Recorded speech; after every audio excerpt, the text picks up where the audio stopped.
하나님의 말씀 보겠습니다. 시편 1편 1절에서 6절까지 말씀입니다. 시편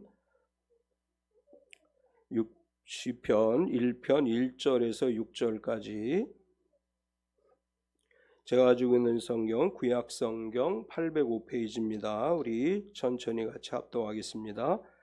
복 있는 사람은 악인의 꾀를 따르지 아니하며 죄인들의 길에 서지 아니하며 오만한 자들의 자리에 앉지 아니하고 오직 여호와의 율법을 즐거워하여 그의 율법을 죄하러 묵상하는도다. 그는 시냇가에 심은 나무가 철을 따라 열매를 맺음에 그 잎사귀가 마르지 아니함 같으니 그가 하는 모든 일이 다 형통하리로다. 악인들은 그렇지 아니하며 오직 바람에 나는 겨와 같도다. 그러므로 악인들은 심판을 견디지 못하며 죄인들이 의인들의 모임에 들지 못하리로다. 무릇 의인들의 길은 여호와께서 인정하시나 악인들의 길은 망하리로다. 아멘. 찬송가 579장 찬양하시고 말씀 나누겠습니다.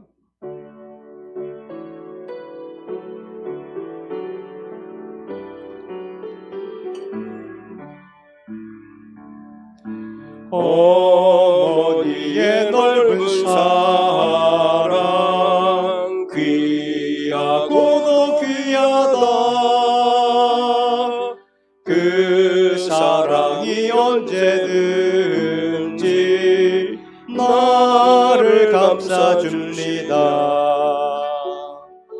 내가 울 때 어머니는 주께 기도드리고 내가 기뻐 웃을 때에 찬송 부르십니다. 아침 저녁 읽으시던 어머니의 성경책 손때 남은 구절마다 모습 본 듯합니다. 믿는 자는 누구든지 영생함을 얻으리. 들려주신 귀한 말씀 이제 힘이 됩니다. 홀로 누워 괴로울 때 헤매다가 지칠 때 부르시던 찬송 소리 귀에 살아옵니다. 반석에서 샘물 나고 황무지에 꽃피니 예수님과 동행하면 두려울 것 없어라. 온유하고 겸손하며 올바르고 굳세게 어머니의 뜻 받들어 보람있게 살리라. 풍파많은 세상에서 선한 싸움 싸우다 생명신에 흐르는 곳 길이 함께 살리라. 아멘. 우리 서로 환영하겠습니다. 주님의 이름으로 당신을 환영합니다. 앞뒤 옆 사람을 박수로 환영하겠습니다. 주님의 이름으로 환영합니다. 우리 서로 축복하겠습니다. 몸은 건강하게, 마음은 평안하게, 삶은 행복하게. 날씨가 계속 일교차도 심하고 고르지 않은 날씨지만 우리 참빛교회 모든 가족 건강하고 평안하고 행복한 한 주간 되시기를 축원합니다. 아멘. 주보에 있는 글 읽어드리겠습니다. 그것이 부모의 사랑입니다.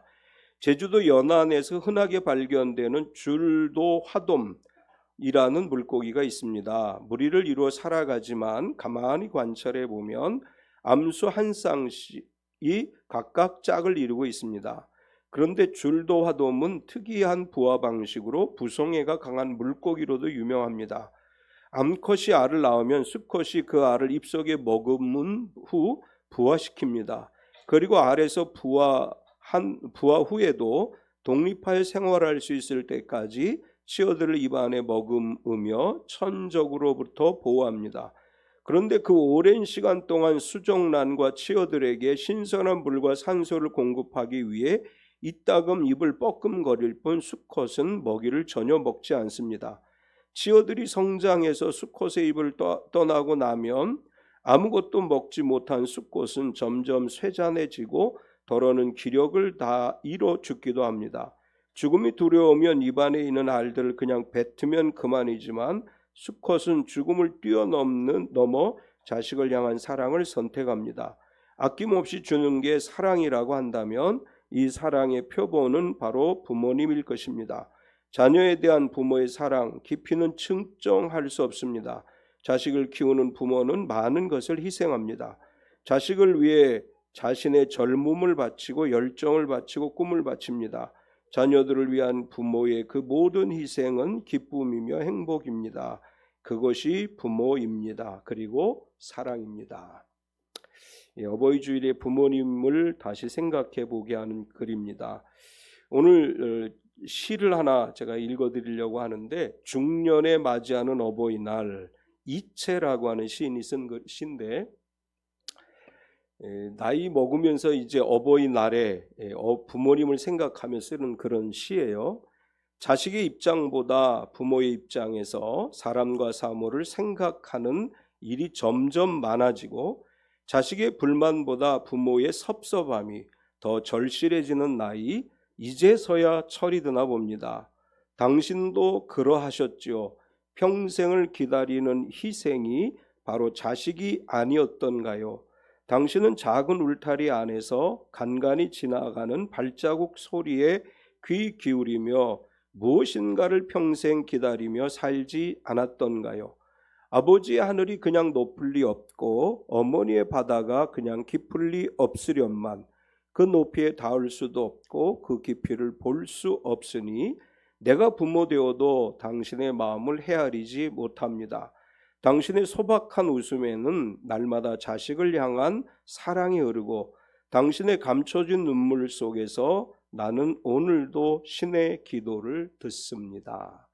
이 부모의 마음을 중년이 돼서 자식을 키우면서 다시 한번 생각해보는 이제 그런 시, 굉장히 공감이 되는 이제 그런 시이기도 합니다.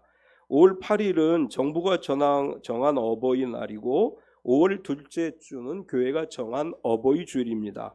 우리가 잘 아는 것처럼 10계명에서 제1계명에서 4계명까지는 하나님을 섬기는 것에 관한 계명이고 5계명에서 10계명까지는 인간관계에 대한 계명인데 그 중에 첫 번째로 주신 계명이 내 부모를 공경하라라고 하는 계명이죠.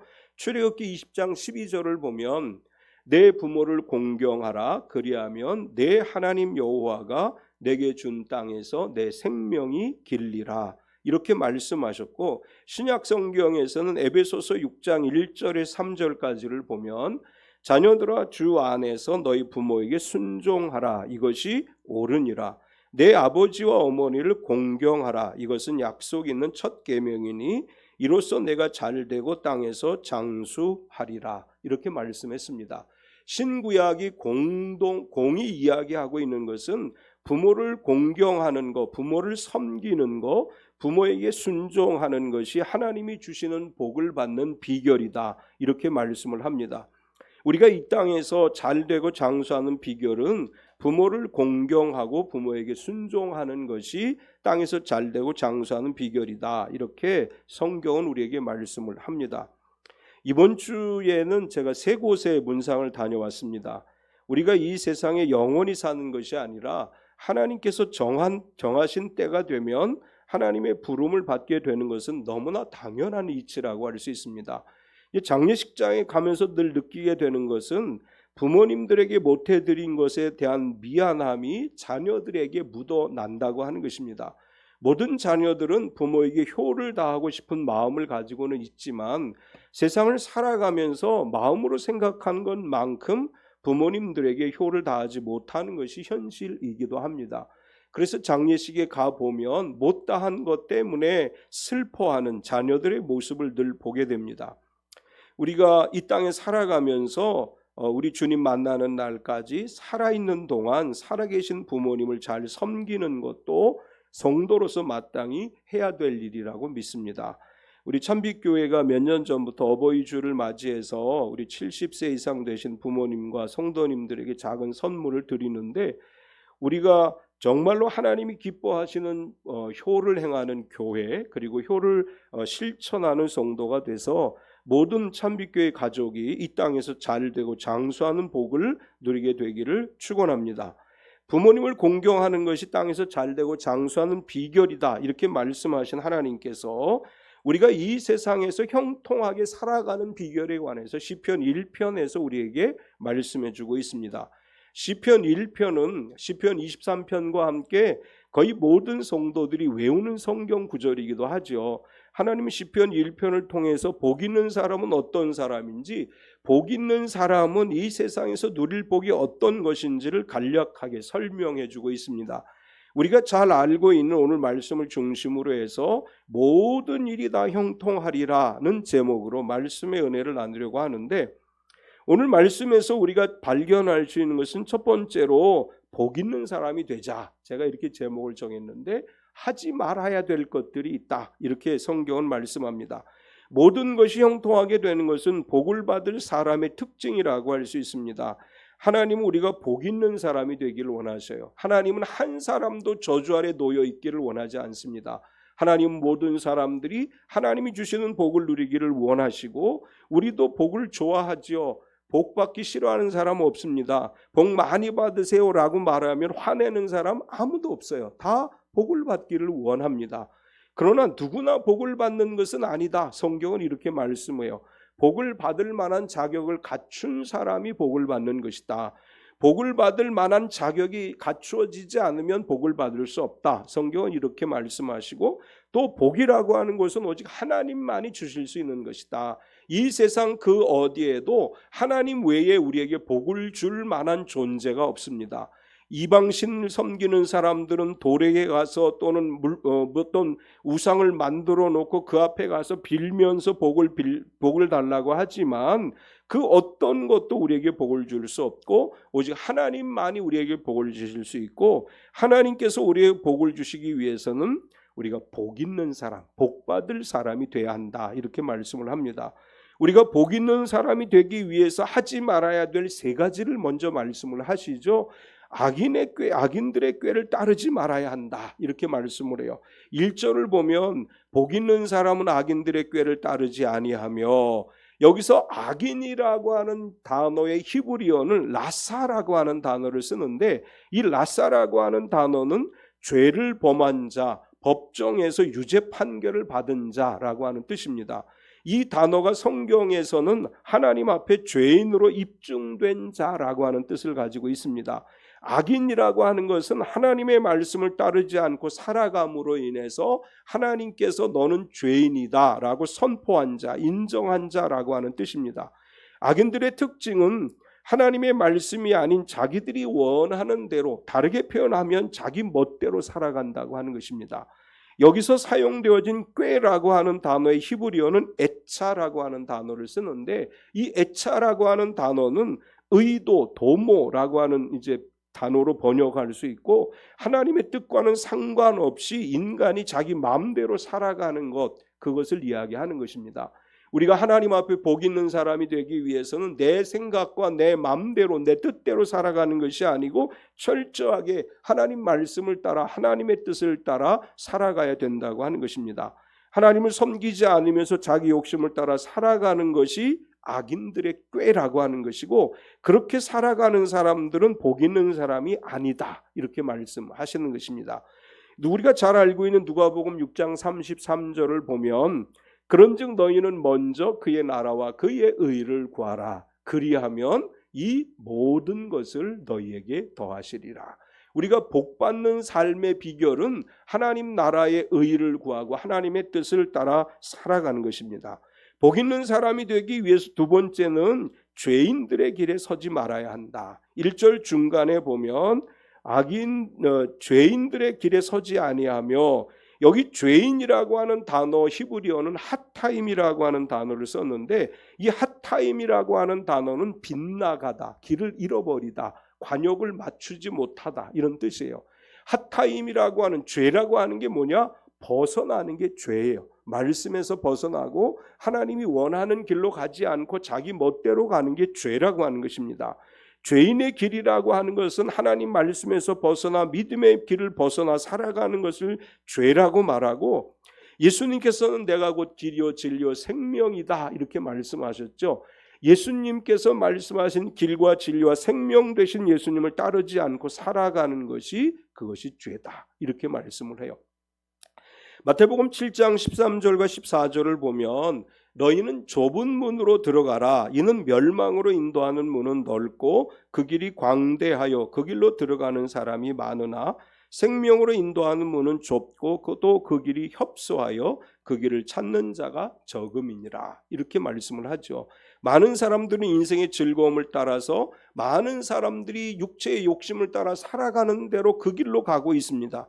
그 많은 사람들이 선택해 가려고 하는 길은 멸망의 길이지만, 좁은 문을 통해 좁은 길로 가지만 말씀을 따르고 길과 진리와 생명이신 주님을 따라가는 것은 생명의 길로 가고 복 있는 사람의 길이다 이렇게 말씀을 하고 있습니다. 복 있는 사람이 되기 위한 세 번째 버려야 될 것은 오만한 자들의 자리에 앉지 말아야 한다 이렇게 말씀을 해요.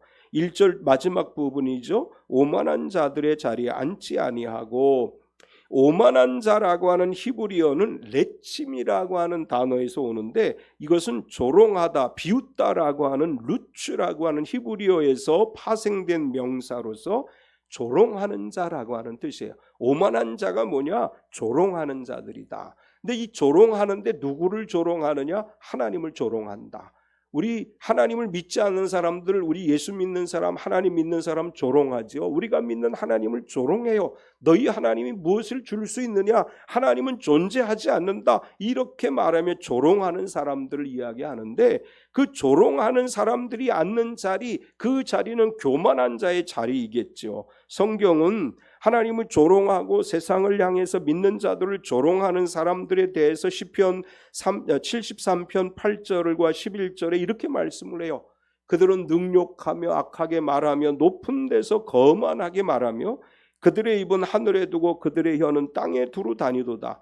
그러므로 그의 백성이 이리로 돌아와서 잔에 가득한 물을 다 마시며 말하기를 하나님이 어찌하랴 지존자에게 지식이 있으랴 하는도다. 하나님을 조롱하는 오만한 자들은 하나님이 없다고 말하고 거만하게 스스로 높은 자리에 앉아서 잘난 체 한다라고 하는 말입니다. 하나님을 향해 조롱하는 자들은 다른 사람들을 우습게 여기고 자신이 제일 잘났다고 생각하고 잘난 체 하는 자들이고, 이 오만한 자들은 자리에 앉는다고 묘사를 해요. 이것은 교만한 자들이 높은 자리에 앉아서 교만을 떨다라고 하는 말이고, 우리 그리스도인들은 높은 자리에 앉는 것이 아니라 스스로 낮은 자리에 겸손히 섬기는 자가 되라 이렇게 말씀하셨어요.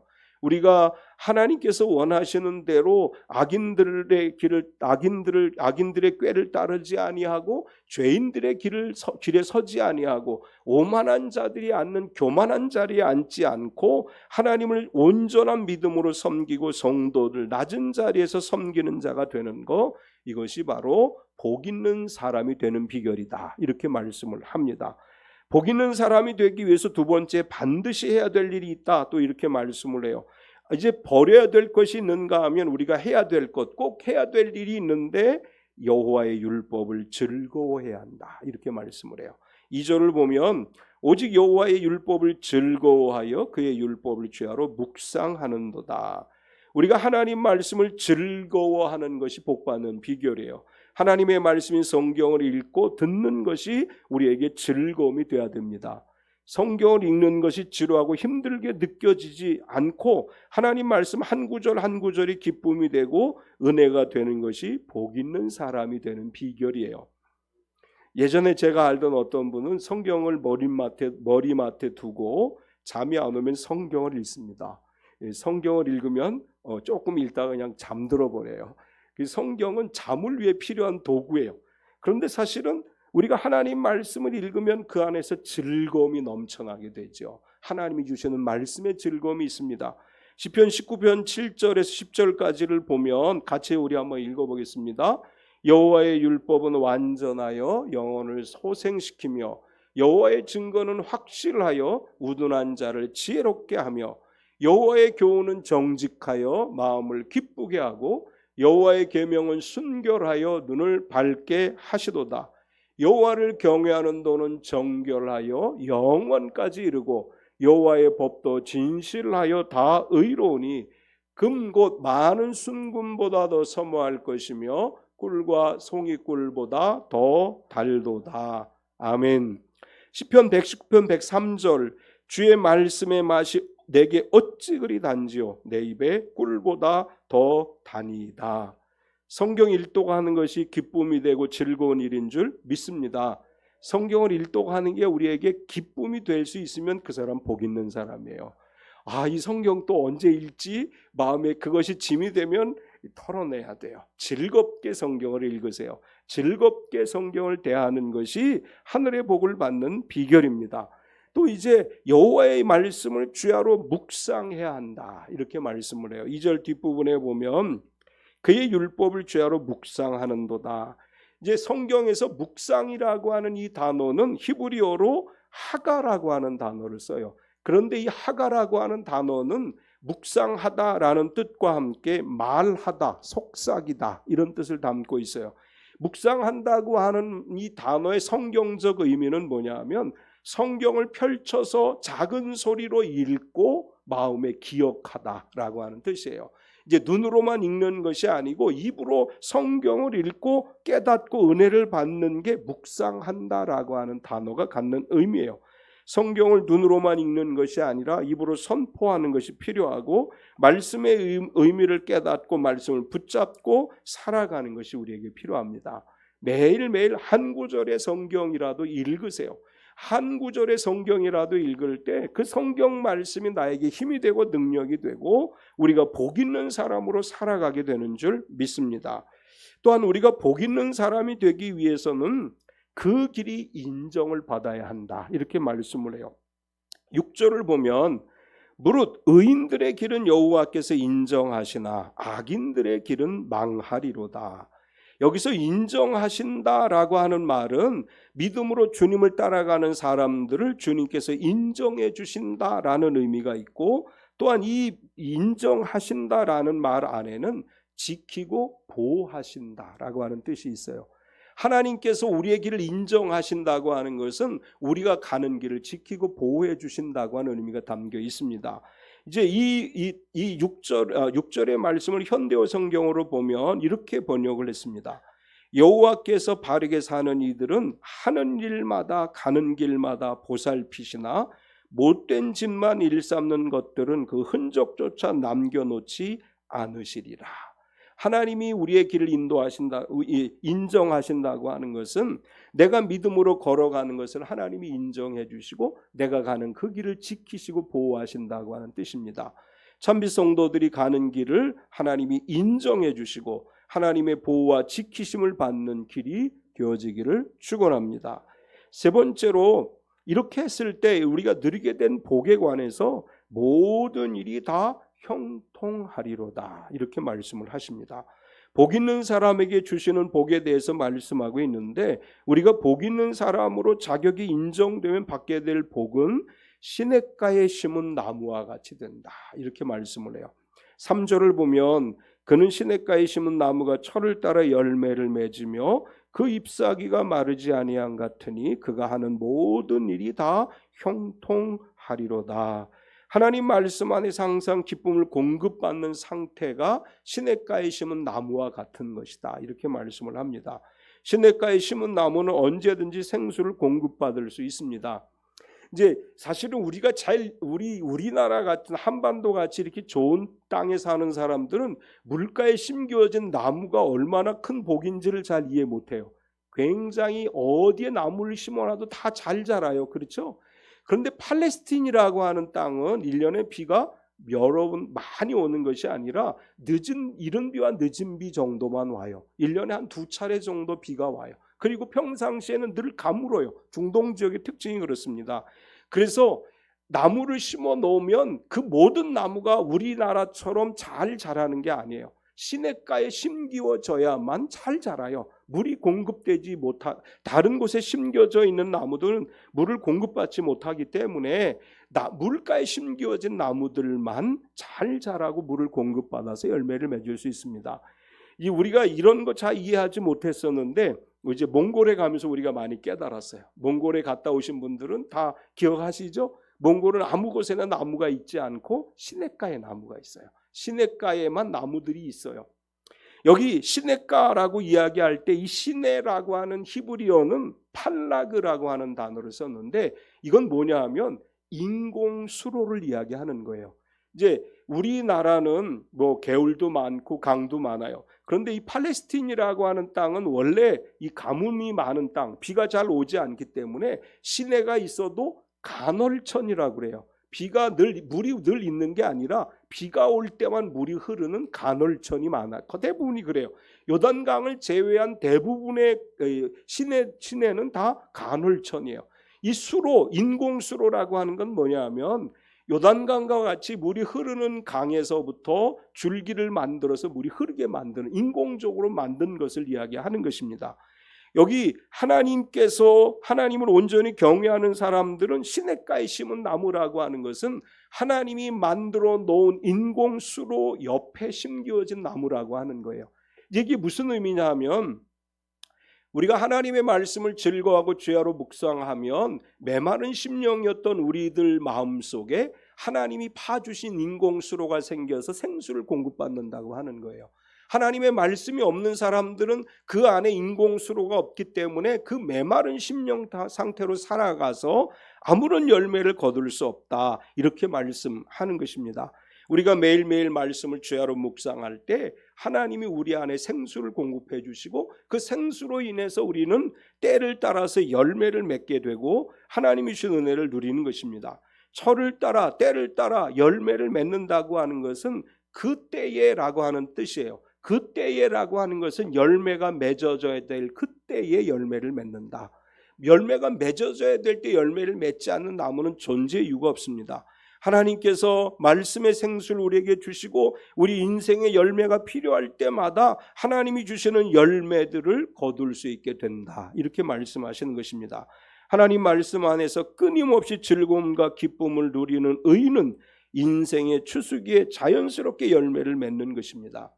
ip사귀가 마르지 아니함 같다라고 하는 말은 물가에 심겨진 나무는 이제 물가로부터 뿌리가 물을 빨아들여요.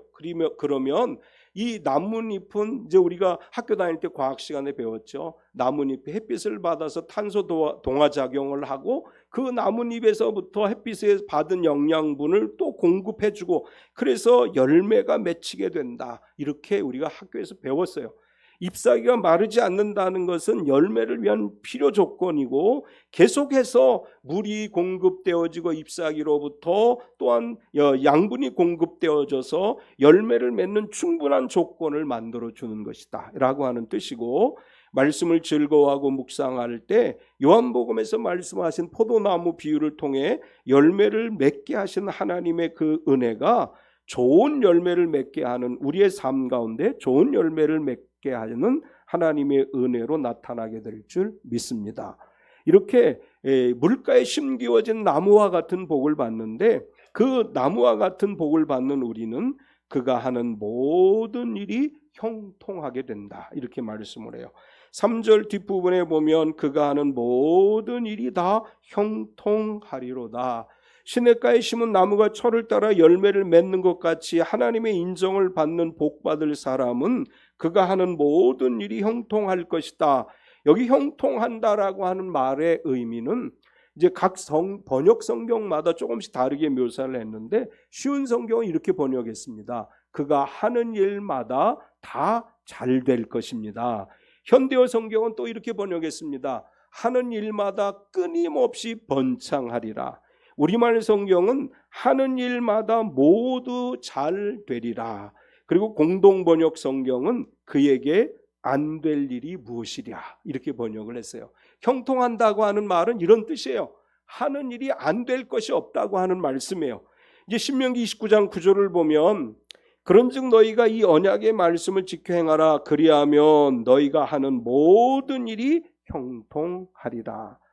성경에서 하나님의 말씀을 지켜 행하는 사람이 그 손으로 하는 모든 일이 형통하리라고 말씀합니다.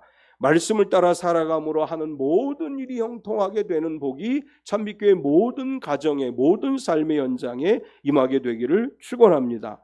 복 있는 사람은 형통한 반면에 악인들은 어떻게 되느냐? 악인들은 바람에 나는 겨와 같다 이렇게 말씀을 해요. 4절을 보면 악인들은 그렇지 아니하며 오직 바람에 나는 겨와 같도다. 겨는 아시죠? 뭔지 시골에 안 살아보신 분들은 몰라요. 겨가 뭔지. 겨는 이제 이렇게 벼나 곡식들을 이렇게 수확했을 때 그것에 섞여 있는 것들을 이야기하는데 키질이라고 하죠. 옛날엔 키질이 요즘 선풍기 같은 거 돌려서 다 날려버리는데 가볍기 때문에 다 날아가 버려요. 악인들의 인생이라고 하는 것은 마치 곡식을 알곡을 골라낼 때 겨가 날아가듯이 다 날아가는 것과 같이 허무한 것들이다 이런 말씀이에요. 3절에 시냇가에 심겨진 나무는 견고합니다. 뿌리가 깊이 박혀서 강한 바람이 몰아쳐도 흔들리지 않아요. 그러나 악한 자들은 겨와 같은 인생이기 때문에 조금만 바람이 불어도 다 날아가고 존재하지 않는 무가치한 존재가 되는 것뿐이다 이렇게 말씀을 합니다. 계속해서 악인은 심판을 견디지 못한다 이렇게 말씀을 해요. 6절을 보면 그러므로 악인들은 심판을 견디지 못하며 죄인들이 의인들의 모임에 들지 못하리로다.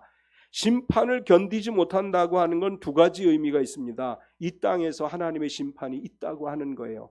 우리가 생각할 때 이제 말라기에 보면 그렇게 말씀하죠. 악인이 형통한다 이야기하고 악인들이 잘 된다고 이야기하지만 실제로 하나님께서 악인들을 심판하신다 이렇게 말씀하고 마지막 때 주님 다시 오실 때 믿는 자와 믿지 않는 자를 하나님이 구별하시고 악인들에 대해 믿지 않는 자들에 대한 심판이 있을 것이다 이렇게 말씀합니다. 이 땅에서 때로는 우리가 고난당하는 것 같습니다. 그러나 하나님께서 우리가 형통하게 하실 것이고 힘들고 어려운 것들이 다 하나님의 은혜로 변화되는 역사가 일어날 줄 믿습니다. 악인은 의인의 모임에 들지 못한다 또 이렇게 말씀하죠. 5절 뒷부분에 보면 죄인들이 의인들의 모임에 들지 못하리로다. 의인들의 모임에 들지 못한다. 여기서 의인은 거룩한 성도의 모임을 이야기하는 것이고 거룩한 성도의 모임에는 예배가 있지요. 예배하는 곳이 거룩한 성도의 모임이에요. 우리가 하나님을 예배할 때 우리 가운데 하나님의 은혜가 임하게 됩니다. 악인들은 하나님의 예배 자리에 와도 예배를 드릴 수가 없어요. 그 안에 악이 존재하기 때문에 하나님 앞에 영과 진리로 예배하지 못합니다. 말씀을 들어도 은혜가 되지 않아요. 결국은 의인의 회중인 거룩한 성도의 모임에 속하지 못하고 종말의 때에 영원한 멸망을 받게 되는 것이다. 그래서 결론적으로 이렇게 얘기합니다. 악인들의 길은 망하게 된다. 6절 뒷부분에 악인들의 길은 망하리로다. 망하리로다라고 하는 히브리어는 아바드라고 하는 단어를 썼는데 이건 소멸하다, 없어지다 그런 뜻이에요. 결국은 하나님께서 악인들은 존재하지 않게 하신다고 결론을 내고 있습니다. 시편 1편을 통해서 그가 하는 모든 일이 형통하기 위해서는 악인들의 꾀를 따르지 말아야 되고 죄인들의 길에 서지 말아야 되고 오만한 자의 자리에 앉지 아니하고 여호와의 율법을 즐거워하여 그 율법을 죄하로 묵상하고 하나님께 인정받을 때 진정 형통의 복을 누린다고 말씀했습니다. 오늘 말씀을 듣는 모든 찬빛교회 가족들이 오늘 시편 1편의 말씀대로 모든 일이 다 형통한 복을 누리기를 축원합니다. 하나님 감사합니다. 오늘도 우리가 하나님의 말씀을 들었습니다. 우리가 이 땅에 살아가는 동안 악인의 꾀를 따르지 않게 하시고 죄인의 길에 서지 않게 하시고 오만한 자의 자리에 앉지 않게 하시고 오직 여호와의 율법을 즐거워하여 그 율법을 죄하러 묵상하며 살아가는 삶이 되게 하시고 우리의 길이 하나님께 인정을 받아 하나님의 지켜주심과 보호하심을 받는 삶이 되게 하여 주셔서 우리의 손으로 하는 모든 일이 형통하게 하시고 힘들고 어려운 일들이 변하여 복이 되는 역사가 일어나게 하여 주시옵소서. 예수님의 이름으로 기도드리옵나이다. 아멘. 우리